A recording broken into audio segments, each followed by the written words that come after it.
네, 안녕하십니까. 목요일 명인들의 복귀 김동일입니다. 지난주 목요일이 휴장이었죠. 그러다 보니 되게 아주 한 주 결방이었는데도 불구하고 너무 오랜만에 스튜디오 온 것 같습니다. 그 중간에 제가 제 유튜브 채널 등을 통해서는 시황뷰를 계속해서 전달을 드리고 있는데 사실 지금 우리 시장은 정말 고구마를 입에 가득 넣고 있는 것처럼 답답한 시장입니다. 물론 소수의 종목군들은 뭐 마이웨이 시세를 주고 있기도 합니다만 전반적인 우리 대한민국 주식 투자자들은 너무너무 힘들고 좀 괴로운 시간을 보내고 있지 않나 싶은 정도의 시황입니다.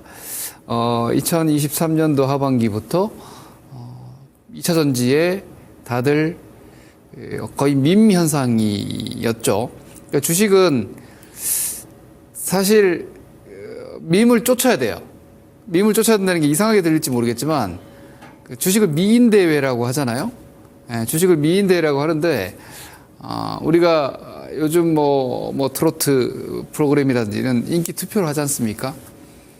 그러면 대중의 니즈를 내가 함께 가는 것도 되게 중요해요.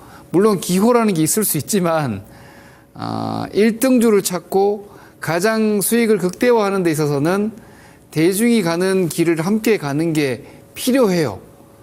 뒤안길에 꽃길이 있다고는 하지만 뒤안길은 사실은 가시밭길이 더 많아요. 대체로는 대중이 가는 길에 꽃길이 진행이 되다가 그걸 잘 뛰어내려야 됩니다. AI도 마찬가지고 반도체도 마찬가지고 2차 전지도 마찬가지고 작년 상반기에 최고의 주식은 2차 전지가 맞았고 올해 상반기에 최고의 주식은 AI 반도체 주식이 맞았죠. 그걸 적절히 잘 빠져나왔으면 사실 올해 2차 전지로도 고생할 일이 없는 거고 작년 하반기 마찬가지. 그리고 지금 진행되고 있는 반도체 섹터의 극도의 부진도 나랑은 동떨어진 시세가 사실은 되는 거예요. 그런데 제가 지금 말씀드린 내용에 거의 허점이 많이 있죠. 같이 가다 적절히 뛰어내릴 수 있는 분들이 많지 않다 보니까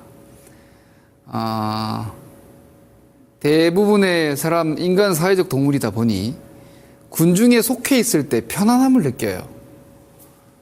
우리 투자자들은 속해 있다가 빠져나오는 걸 잘해야 돼요. 너무 혼자 외롭게 가는 건 사실 뭐 워렌 버핏 같은 정말 가치 투자자는 혼자 외롭게 가는 거예요. 밈 같은 것들은 무시하고 본인의 투자관을 밀고 나가야 되기 때문에 그건 되게 고독한 섬처럼 싸워야 되는 것인데 주식시장은 그걸 오가는 걸 잘해야 돼요. 군중과 함께 주도주나 성장주를 영위하다가 뭔가 그 흐름이 바뀐다 내지는 피크아웃이 됐다라고 판단됐을 때 빨리 뛰어내려서 또 다른 타겟팅을 할 수 있는 이런 요령이 필요한데 그게 되면 당연히 초고수겠죠. 그러다 보니까 요즘 같은 시장은 다수의 대중 내지는 투자자들이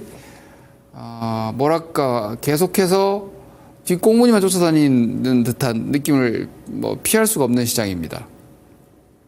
미국은 저의 일단 기본적인 시황뷰는 아직도 여전합니다. 그래서 아마 여러분들이 더 걱정될지도 모르겠는데 걱정을 할 만한 건 해야죠. 제가 이렇게 말씀을 드렸죠. 저는 계속해서 변함없어요.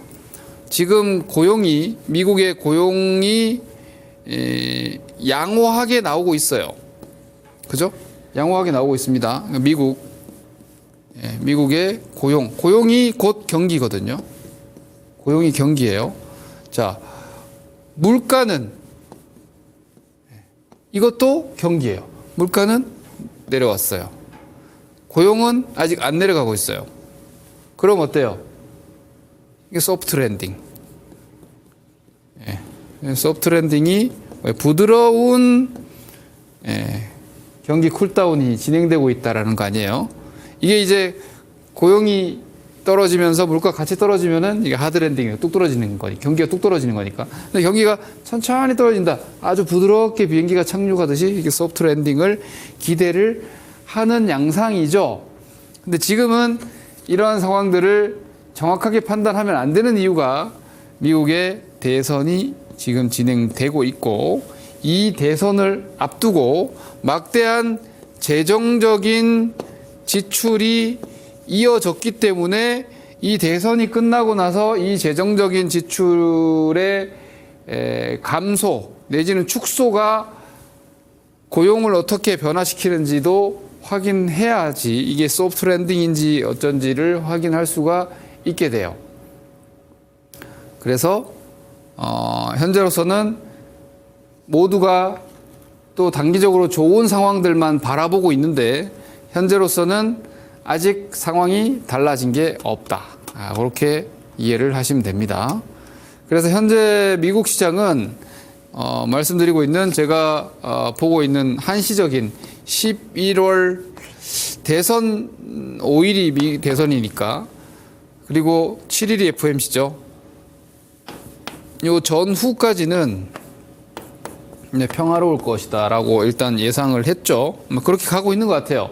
그리고 제가 이렇게까지 말씀드렸죠.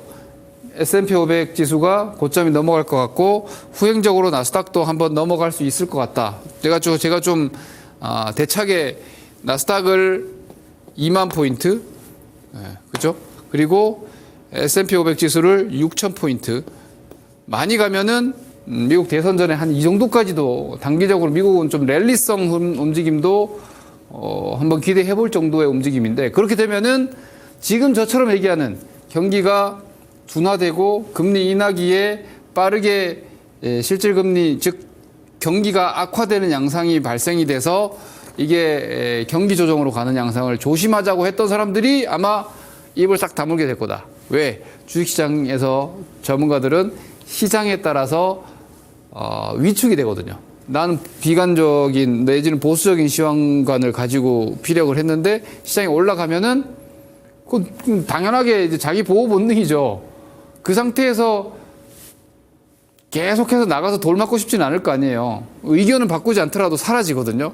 그리고 좀 내려가면 다시 나오는 경우가 많아요. 이건 이제 미디어의 생리이자 사람들의 자기 보호 본능적인 관점에서 보면은 미국의 전문가, 한국의 전문가 다 마찬가지예요.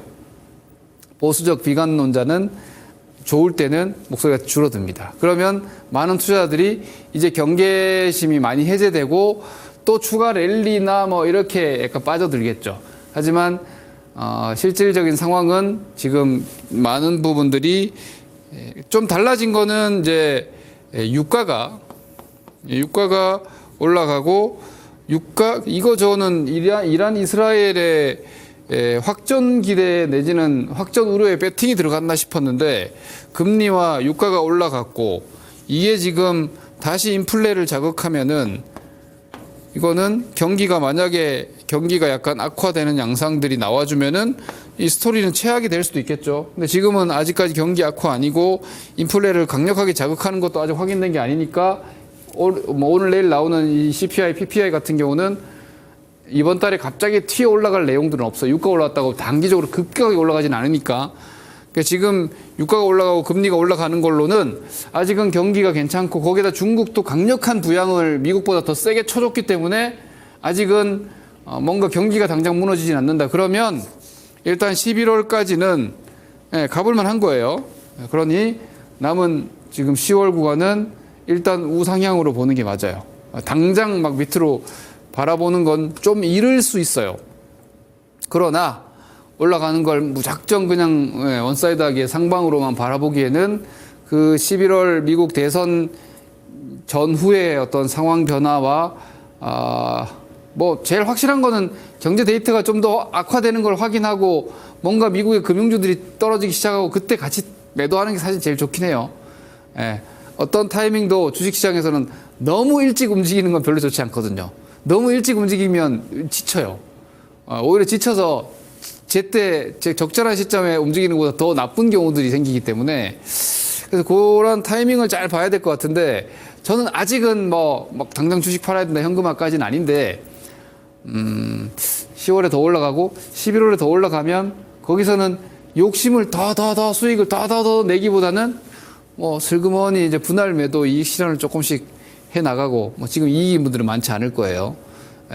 제 비유 듣고 뭐 실적주나 이런 쪽으로만 하신 분들은 아직도 이익 실현 권역이 있겠지만, 뭐 2차 전지가 올라왔어도 이익 아니실 테고, 반도체는 아직 너무너무 힘든 상황일 텐데, 그게 이제 반등이 나왔을 때 현금을 좀 만들어 두느냐에 대한 조율을 10월 말, 11월 초까지 저는 여전히 계속해서 주의하면서 봐야 된다는 쪽인데, 뭐 아직은 뭐 몇 주 남았으니까 뭐 좀 더 가보자 쪽입니다. 그리고 그런 관점에서 보면 오늘은 이제 옵션 만기일이기 때문에 이게 지금 되게 재밌는 시장 상황이 있어요.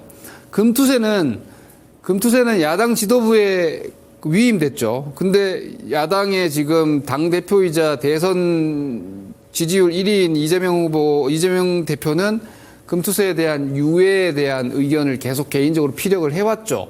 그러면 뭐 실질적으로 금투세는 유예에 가깝다고 봐야겠죠. 하지만 아직 확정이 되지 않았기 때문에 그게 약간의 불확실성인데, 그게 단기 수급적으로나 심리적으로 조금 반등 촉매가 돼줄 수도 있어요. 자, 그리고 지금 지수 움직임이 보면 위 차트가 코스피고요. 코스피 차트가 지금 이렇게 돼 있어요. 그리고 아래가 코스닥이고 이렇게 돼 있습니다. 단기적으로 코스닥 지수가 더 부진했죠. 코스닥 지수는 여기서 이렇게 이런 자리가 깨져 있어요. 지금 아주 큰 지지선이 깨져 있는 거예요.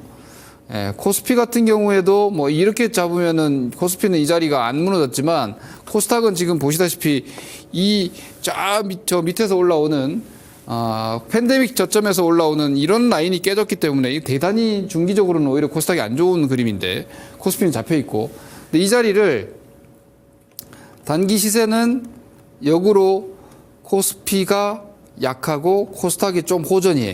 보시다시피 코스피는 지금 밑에서 이러고 있죠. 이거 별로 안 좋은 그림이에요. 빨리 여기를 넘어가줘야 됩니다. 빨리 여기를 넘어가줘야 돼요.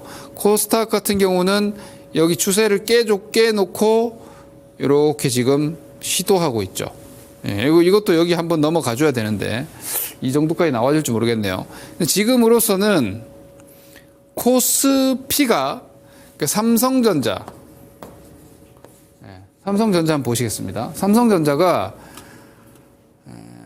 다른 주식들도 엄청난 영향을 주고 있어요. 삼성전자 주가 움직임 보시죠. 자, 방금 코스피 지수 보셨죠? 자, 코스피 지수하고 비교를 한번 해보시겠습니다. 자, 이렇게 여기 보시면 이게 코스피 종합지수거든요. 자, 코스피 종합지수는 어디에 있어요? 8월 저점, 9월 저점 다 깨지지 않고 위로 저점이 높여져 있죠. 그죠? 저점이 높여져 있습니다. 그래서 삼성전자를 보시면은 어떻게 되어 있나요? 그래서 코스피 지수는 지금 지수로 환산하면은 여기 있는 거예요. 코스피 지수로 놓고 보면 삼성전자는 한 7만 7천 원 정도 있어야 되는 상황이에요. 그러면 이만큼을 지금 삼성전자가 빼먹은 거예요, 지수를. 그러면 역으로 얘네들이 빠진 만큼 다른 종목들이 상승을 하면서 지수를 커버한 거죠. 이게 이제 LG 엔솔이 되는 것이고, 그죠? 그리고 밸류업이 정말 그냥 확 식어버렸는데, 밸류업 대상 종목들 보고 다 어이가 없었던 거죠. 근데 그럼에도 수급으로 어쨌거나 삼성전자가 이렇게 죽었기 때문에 시가총액 상위 쪽에서 금융주가 커버해주면서 금융주, 은행주, 이런 LG 엔솔 이런 것들이 막아주면서 삼성전자와 지수와 이만큼의 괴리를 메꿔놨어요, 지수가. 그러면 삼성전자가 지금 어닝 쇼크가 나왔죠. 그럼에도 불구하고 삼성전자의 반도체는 거의 상품화 되어 있잖아요. 삼성전자는 대체 가능한 주식이 아니에요. 그러면 그러니까 이런 대체 가능하지 않은 주식의 가장 큰 특징 중에 하나는 뭐냐면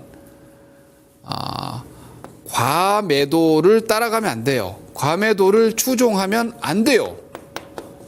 네. 되게 중요한 기본 중에 기본이에요.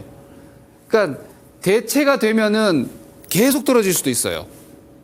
뭔가 시대적인 상황이 해당 기업의 기술이나 재화가 필요치 않은 상황이 되어버렸을 때는 그 기업의 주가 궤적이 어디까지 떨어질지 알 수 없는 거예요, 여러분. 주식은 많이 떨어졌다고 올라오는 게 아니에요. 올라올만 해야 올라가는 거예요. 그런데 삼성전자는 방금 말씀드린 대로 대체 불가능해요. 삼성전자의 메모리는 실제로 우리나라는 산유국이 아니죠. 그러니까 우리나라 입장에서는 기름 같은 거예요. 그러니까 반도체라는 메모리 반도체라는 시장에서 삼성전자는 1위 사업자예요. 그런 회사가 우리나라 기업인데 지금 삼성전자가 어닝 쇼크 났다고 해서 주식이 여기서 6만 원 이하로 더 떨어진다는 전망을 단기적으로 가져가는 건 좀 무리예요. 자, 제가 반도체도 여러분들한테 이런 얘기했죠. AI가 킬러 컨텐츠가 없다. 킬러 컨텐츠가 물론 요즘 GPT-4O가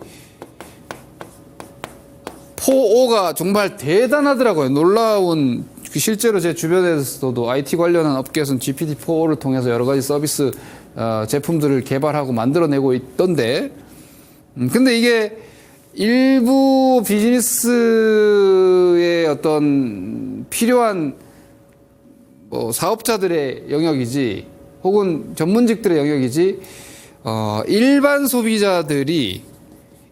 소비자가 몸에 와닿는 어떤 그런 뭐 과거의 스마트폰의 보급과 같은 그런 폭발력은 아직 아니라는 거예요.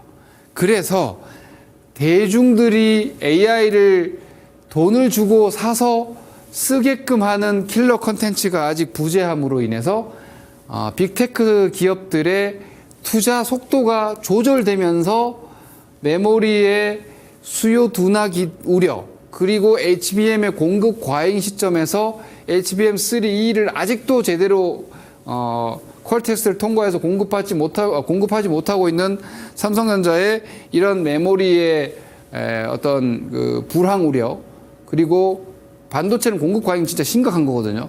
반도체는 최악의 상황이 공급 과잉이에요. 공급 과잉이 되면은 주문한 빅테크 기업들이 물량을 안 가져가요.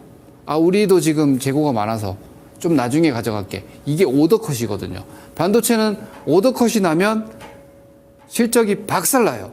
그러니까 지금 반도체 겨울론의 정점에는 그 오더컷 우려까지 있는 거예요, 지금. 그런 것들을 최대한 지금 악재로 반영 내지는 우려하면서 삼성전자가 이만큼 떨어졌는데 삼성전자의 하락의 각도를 한번 보세요. 자, 인플레이션 때문에 떨어졌던 2021년도와 2022년도 이때 하락 1년여 혹은 9개월씩 떨어졌던 이 하락률만큼 지금 삼성전자가 2개월 만에 하락했어요. 삼성전자가 2달 만에 34% 떨어졌습니다. 역대급입니다. 2개월간 삼성전자가 마이너스 34%. 3.4가 아니라 34%. 34% 하락입니다. 이건 분명히 과대 낙폭입니다.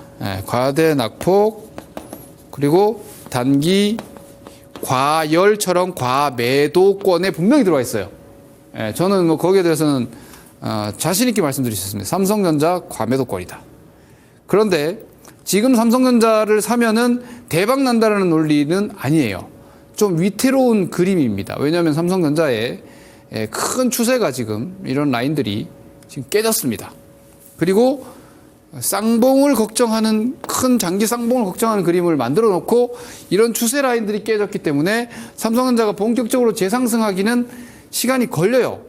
그러면 앞으로 당분간 예상될 수 있는 삼성전자의 궤적은 과매도, 과이격에 대한 기술적 반등이 되는 거죠. 이 기술적 반등이 이제 어떤 개념이냐면 삼성전자가 뭐 이렇게 떨어졌어요. 이렇게 이게 하락 세기 이렇게 나와 있죠, 지금. 이거 여러분 차트 공부하신 분들 알죠? 하락 세기 반등 신호. 그러면 한 이 정도 반등 이렇게 나오겠네. 한 6만 중반 정도? 한 10% 정도 삼성전자 반등 룸이 일단은 저는 보인다고 생각해요. 그런데 급반등이 아닐 수 있어요. 이렇게 대놓고 많이 떨어진 거는 생각보다 빠르게 올라가지 않는 경우들이 있는데 그런데 중요한 건 삼성전자가 여기까지 6만 6천 원, 5천 원까지 반등을 할 때 다른 주식들이 어떻게 움직일까 한번 생각해 보자는 거예요. 자, 제가 아까 삼성전자가 떨어지는 공간을 뭐가 커버했다 그랬어요? LG 에너지솔루션이 커버했죠. 제가 이걸 같이 보여드릴게요.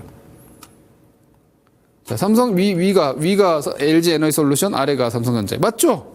그죠? 삼성전자 여기 떨어질 때 LG 에너지솔루션 이렇게 올라갔잖아요. 그러니까 지수가 이러고 있을 수 있는 거죠. 왜냐하면 제가 항상 말씀드리는 얘가 마이너스 20이 나오는 동안 얘가 플러스 20이 나오면 플러스 마이너스 제로가 되잖아요. 그죠? 그래서 이게 지금 이걸 이제 스프레드로 봤을 때 이렇게 벌어진 거죠. 이렇게. 그러면 얘가 이렇게 되면 어떻게 됐어요? 얘가 이렇게 되겠죠. 그래서 지금 반도체가 과매도로 좋아서 올라오는 게 아니에요.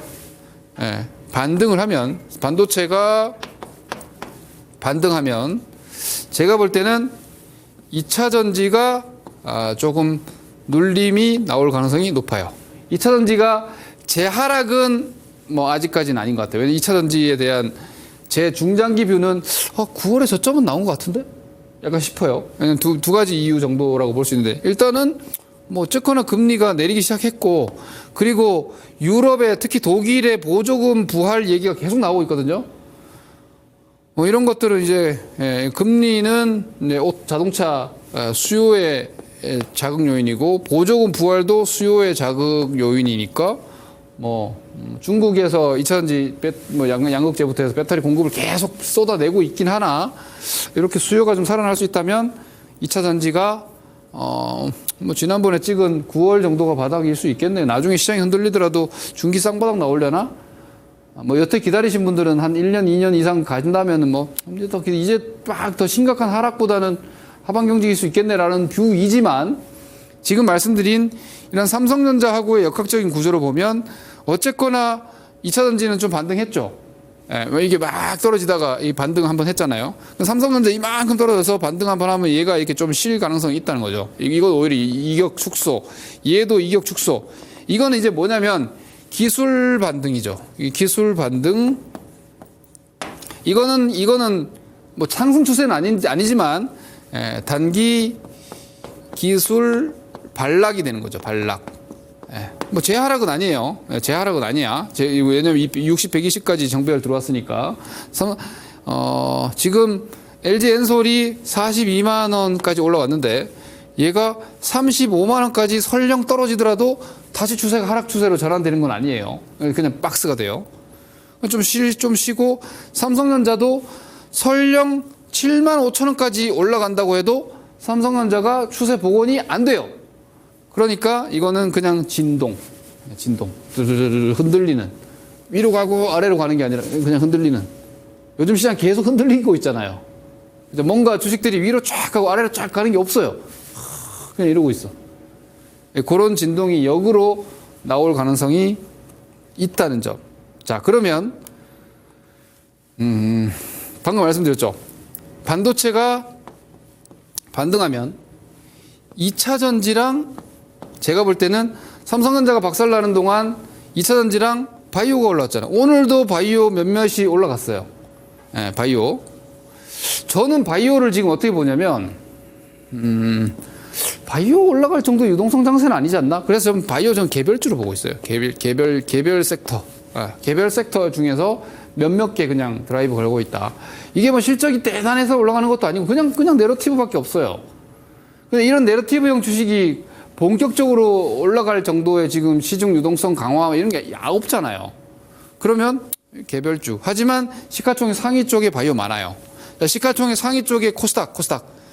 코스닥 시가총액 상위에 2차전지 많고 바이오 많아요. 그래서 얘네들이 강하면서 코스닥 지수가 최근에 좀 괜찮았죠. 근데 반도체가 올라오면은 제가 생각할 땐 얘네들이 좀 쉴 가능성이 높아요. 그러면 얘네들이 쉬면은 코스닥 지수가 어떨까요? 코스닥 지수가 조금 약해지겠죠. 그럼 그 코스닥 지수를 방어하러 들어올 수 있는 종목이 뭐다? 반도체 소부장이랑. 그러니까 얘네들이 꿈이잖아요. 2차전지하고 바이오는 두 개 다 꿈의 섹터거든요. 숫자의 구간이 아니잖아요, 지금. 그러면 이제 이런 애들이 이제 죽으면은 약간 숫자, 그러니까 실적 섹터들. 실적 애들 뭐예요? 미용 기기, 뭐 화장품 이런 게 얘네들도 코스닥 상위 쪽에 좀 있거든요. 이런 애들이 상대적으로 좀 괜찮지 않을까. 그리고 뭐 전력망 이런 전력망도 숫자 주식이잖아요. 꿈의 주식이 아니고. 이런 것들 괜찮지 않을까 싶은 상황이에요. 뭐 즉시 시장이 바로 죽을 것 같지는 않으니까 오히려 오늘이 만기였어요. 오늘이 옵션 만기일이었기 때문에 그래서 저는 오히려 개인적으로 내일부터 뭐 오히려 반등 쪽으로 좀 나가지 않을까? 삼성전자가 빠르면 내일 아침부터라도 반등 시도를 할 수 있다고 저는 보고 있는데 그렇게 되면 2차전지 좀 쉬겠죠. LG엔솔 좀 쉬겠죠. 그러면 코스닥에서 시총 상위 2차전지도 좀 쉬겠죠. 그러면 걔네들 쉴 때 뭐가 올라올까? 이런 생각하면서 단기 투자 아이디어 찾는 거예요. 그리고 그럼 바이오도 좀 쉬지 않을까? 이렇게 가지고 계신 분들 전략, 비중 전략 그리고 신규 종목들 매매 전략 이렇게 짜는 거예요. 일단 이건 추론인데 뭐 나름 합리적이지 않나 싶습니다. 그래서 저는 이렇게 일단 단기적으로는 보고 있다는 점을 의견으로 말씀을 다시 한번 드렸고 그다음 이제 중요한 이벤트가 하나 있는데 내일 10월 10일인데 우리 시간으로 11시부터 시작이에요. 이게 테슬라의 위 로봇 정식 명칭은 이게 언베일도 아니던데 언베일이 아니라 런칭이라고 하는 걸 보면은 뭐 나올지 모르고 아무도 뭐가 나올지 몰라. 아직 무슨 내용인지 아무도 몰라요. 테슬라의 행사가 있단 말이에요.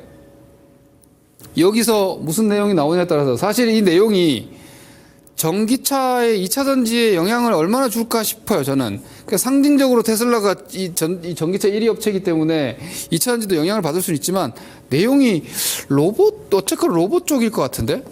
그런 로봇 테마주들 이런 것도 좀 볼만 하겠죠. 아무래도. 이런, 제가 생각할 때 좀 큰 행사인데 테슬라 주가가 어떻게 되냐의 문제가 아니라 내용적으로는 많은 플랜을 보여줄 거기 때문에 로봇 쪽도 한번 보실만 하겠죠.